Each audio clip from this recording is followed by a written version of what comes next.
జోకోవిచ్ ఇంకో grand slam గెలవలేడా అంటే నాకు తెలిసి ఇంకా జోకోవిచ్లో ఒక గ్రాండ్ స్లామ్ మిగిలింది అంటే ఈ కోర్టులో ఏ పొజిషన్ నుంచి అయినా అత్యుత్తమైన షాట్ కొట్టగలిగిన ప్లేయర్ ప్రస్తుతానికి టెన్నిస్లో ఎవరైనా ఉన్నారు అంటే సిన్నర్ అనే చెప్పుకోవచ్చు. ఆల్కరాజ్ ఎలాంటి వాడంటే అది లెవెల్ పెరిగే కొద్దీ మనోడి లెవెల్ బీభత్సంగా పెంచుతాడు. ఆ లెవెల్ సీలింగ్ ఎంత ఉన్నది అనేది ఇంకా ఎవరికి తెలియదు. Hi all, you are watching Harshman sports. మన తెలుగు వాళ్ళు ఎంతమంది టెన్నిస్ అంటే చాలా ఇష్టపడతారు. వాళ్ళ కోసం ఎక్స్క్లూజివ్గా ఇక్కడ మీరు ఆ టెన్నిస్ గురించి వినొచ్చు, షేర్ చేసుకోవచ్చు, మనం కలిసి ఎక్స్పీరియన్స్ కూడా చేద్దాం. నాకు టెన్నిస్ ఎస్పెషల్లీ చాలా ఇష్టం అండ్ అది కూడా 2008 నుంచి నేను గట్టిగా ఫాలో అవుతున్నాను. 2007 నుంచి ఫెడరర్ వింబుల్డన్ స్ట్రీక్ బ్రేక్ అవ్వకముందు నుంచి నేను టెన్నిస్ అంటే చాలా ఇష్టం. ఫస్ట్ ఆఫ్ ఆల్ మనం లేటెస్ట్ టోర్నమెంట్ ఆస్ట్రేలియన్ ఓపెన్ గురించి డిస్కస్ చేద్దాం. ఆస్ట్రేలియన్ ఓపెన్ మెన్స్ సింగిల్స్లో సెమీఫైనల్ స్టేజ్కి వచ్చేసింది. రేపు సిన్నర్ వర్సెస్ జోకోవిచ్ అండ్ జ్వరేవ్ వర్సెస్ ఆల్కరాజ్ రెండు మ్యాచెస్ జరగబోతున్నాయి. Okay, first of all last 8 grand slam titles కూడా ఎయిదర్ సిన్నర్ ఆర్ ఆల్కరాజ్ వీళ్ళిద్దరే గెలుస్తూ వచ్చారు. సో వాళ్ళు ఖచ్చితంగా ఈ టోర్నమెంట్లో కూడా హ్యూజ్ ఫేవరెట్స్. కానీ నోవాక్ జోకోవిచ్ అందరికంటే ఈ గ్రాండ్ స్లామ్ని ఎక్కువసార్లు గెలిచాడు. ఓవరాల్గా ఆయన దగ్గర 24 గ్రాండ్ స్లామ్ టైటిల్స్ ఉన్నాయి. ఆస్ట్రేలియన్ ఓపెన్ 10 టైమ్స్ గెలిచాడు, 10 టైమ్స్. అండ్ మనం చెప్పొచ్చు నోవాక్ జోకోవిచ్ని కింగ్ ఆఫ్ ఆస్ట్రేలియన్ ఓపెన్ అని. ఇంకోటి ఏంటంటే ఎస్, నోవాక్ జోకోవిచ్ is undoubtedly one of the greatest players of all time. కానీ ప్రస్తుతానికి ఆయన ఈ ఛాంపియన్షిప్ గెలవగలడా అంటే చెప్పలేం. చాలా వరకు సెమీఫైనల్సే ఆయన ఆఖరి పోరాటం అవ్వచ్చు. కానీ మనం నోవాక్ జోకోవిచ్ని ఎప్పుడూ తక్కువ అంచనా వేయకూడదు. Although chances are very less, but Novak జోకోవిచ్ can do anything at any time. ఎందుకంటే 2024 ఒలింపిక్స్లోనే అది ప్రూవ్ చేశాడు. ఇంజురీతో సఫర్ అవుతున్నా కానీ ఆ మెడల్ కోసం ఎంత దూరం ఇంజురీని తెగించి మరీ ఆల్కరాజ్తో ఫైనల్ మ్యాచ్ ఎవ్వరు కూడా ఆ ఆడ్స్ ఇవ్వలేదు తనకి ఫేవర్గా. అయినా కానీ ఆ మ్యాచ్ అద్భుతంగా ఆడి గెలిచాడు. జోకోవిచ్ ఇంకో గ్రాండ్ స్లామ్ గెలవలేడా అంటే నాకు తెలిసి ఇంకా జోకోవిచ్లో ఒక గ్రాండ్ స్లామ్ మిగిలింది అనుకుంటున్నా. కానీ ఆల్కరాజ్ ఆర్ సిన్నర్ వాళ్ళిద్దరూ ఒకళ్ళు ఎలిమినేట్ చేసుకొని ఫైనల్కి నోవాక్ వస్తే మేబీ అవతల పర్సన్ సరిగ్గా ఆడకపోతే గెలిచే ఛాన్సెస్ ఉన్నాయని నేను అనుకుంటున్నా. Okay, first of all 2 semifinals గురించి అనాలిసిస్ చేద్దాం. సిన్నర్ వర్సెస్ నోవాక్ జోకోవిచ్. సిన్నర్ హార్డ్ కోర్ట్స్ కింగ్ అనే చెప్పుకోవచ్చు.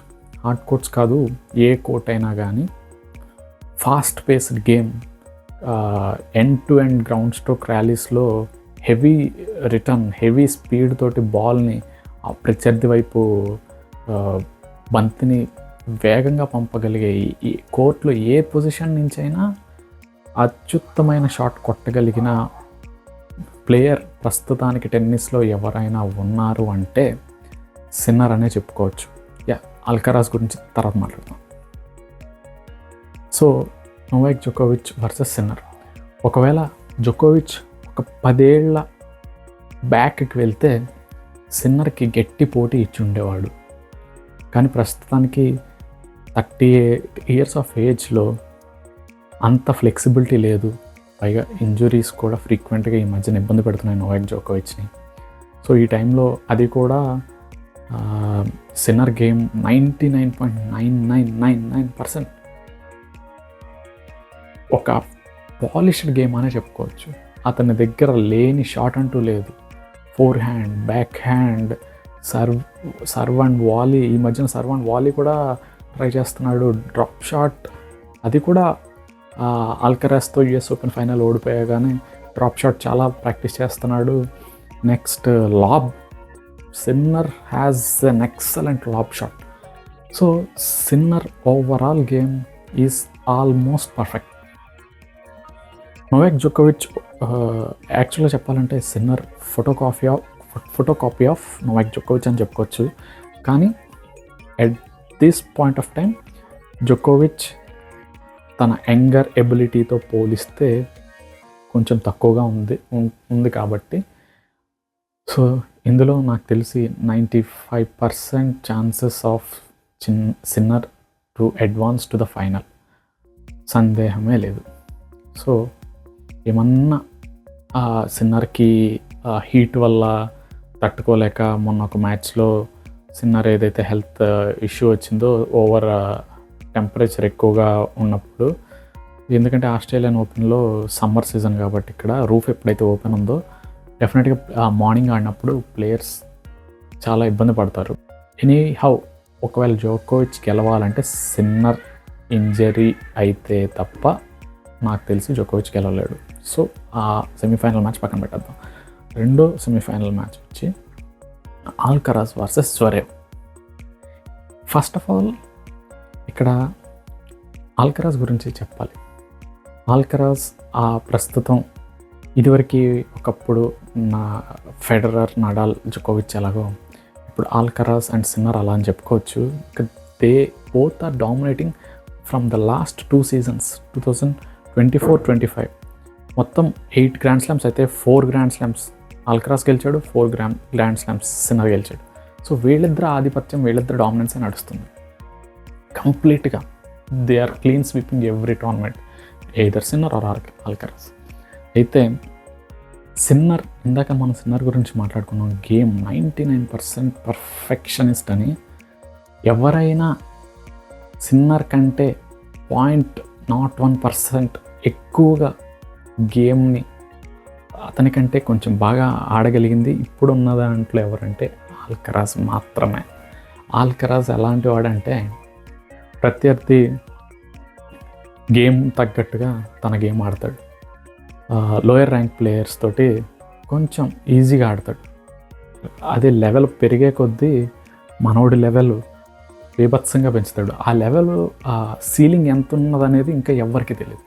So Sinner is the perfectionist అయితే Alcaraz is like confused question paper. Answer అన్ని ప్రిపేర్ అయినా ఏ క్వశ్చన్ వస్తుందో తెలియదు. సో అలాంటి ఆల్కరాజ్లో చెప్పాలంటే ఆల్కరాజ్ కూడా ఏ రకమైన షాట్, ఏ యాంగిల్ నుంచైనా ఎలాగైనా కొట్టగలడు. అది ప్రాక్టీస్ ఆడుతున్నాడా, రియల్ మ్యాచ్ ఆడుతున్నాడో కూడా తెలియనంత ఇంట్రెస్టింగ్గా ఆడతాడు. అండ్ ఆల్కరాజ్ ఈజ్ వెరీ స్పోర్ట్లీ, ఆల్కరాజ్ దగ్గర ఒక మంచి స్పోర్ట్స్ మ్యాన్షిప్ కూడా ఉంది. సో సిన్నర్ని ఎవరైనా ఓడించగలరంటే ఆల్కరాజ్ మాత్రమే. కానీ ఇప్పుడు అది కాదు, జ్వరేవ్ ఈ second semifinal match Zverev versus Alcaraz. Last time Zverev versus Alcaraz Australian ఓపెన్లో జ్వరేవ్ గెలిచాడు ఆల్కరాజ్ మీద. అయితే అది కండిషన్స్ వేరు.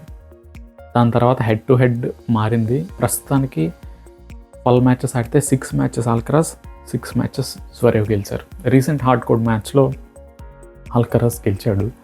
ప్రస్తుతం ఉన్న ఫామ్ బట్టి, ఏజ్ బట్టి, ఎబిలిటీ బట్టి చూసుకుంటే జ్వరేవ్ మీద 3 or 4 సెట్స్లో ఈజీగా గెలిచేయచ్చు ఆల్కరాజ్. సో ఇందులో కూడా ఆల్కరాజ్ గెలిచే అవకాశమే ఎక్కువ ఉంది. ఒకవేళ ఆల్కరాజ్ ఒక బాల్ని 3-4 షాట్స్, డిఫరెంట్ షాట్స్ ఆడగలిగే వ్యక్తి ఆల్కరాజ్. ఎప్పుడూ ఒక డిఫరెంట్ టైప్ ఆఫ్ షాట్ని, ఒక సమ్ క్రేజీ షాట్ ఆడబోయి ఈజీ పాయింట్లని అపోజిట్ ప్లేయర్కి ఇచ్చేస్తూ ఉంటాడు. సో అలాంటి మిస్టేక్స్ కనుక చేస్తే జ్వరేవ్ ఒకవేళ అడ్వాంటేజ్ తీసుకునే అవకాశం ఉంది. అలాంటి పొరపాట్లు చేయకుండా ఆడితే గేమ్ 3 or 4 సెట్స్లో, స్ట్రైట్ సెట్స్లో విన్ అయినా ఆశ్చర్యపోనక్కర్లా ఆల్కరాజ్ జ్వరేవ్ మీద. ఎందుకంటే అంత మంచి ఆటగాడు ఆల్కరాజ్. తన తప్పిదం చేస్తేనే అవతల వాళ్ళు గెలవగలరు. ఓకే, వీళ్ళిద్దరిది ఇలా ఉంది. సో ఫైనల్ గురించి ఇప్పుడే ప్రెడిక్ట్ చేయకూడదు. ఫైనల్ గురించి మళ్ళీ మనం సెమీఫైనల్ అయ్యాక మాట్లాడుకుందాం. మీకు ఈ వీడియో నచ్చినట్లయితే కంపల్సరీగా లైక్ చేసి సబ్స్క్రైబ్ చేసుకోండి. ఎందుకంటే టెన్నిస్ గురించి నేను చాలా బాగా మాట్లాడగలను. చాలా సంవత్సరాలుగా ఎంతో ఇష్టంతో ఆ స్పోర్ట్ని నేను చూస్తున్నాను, విశ్లేషిస్తున్నాను, మాట్లాడుతూ వచ్చాను చాలామందితో. ఇలా లైవ్లో యూట్యూబ్ ఛానల్లో ఇదే ఫస్ట్ టైం. అలాగే ఇంకా చాలామంది టెన్నిస్ని అభిమానించే తెలుగు ప్రేక్షకులందరూ కూడా డెఫినెట్గా ఇక్కడ మీకు మంచి కంటెంట్ దొరుకుతుంది. అది నా ప్రామిస్. Thanks a lot.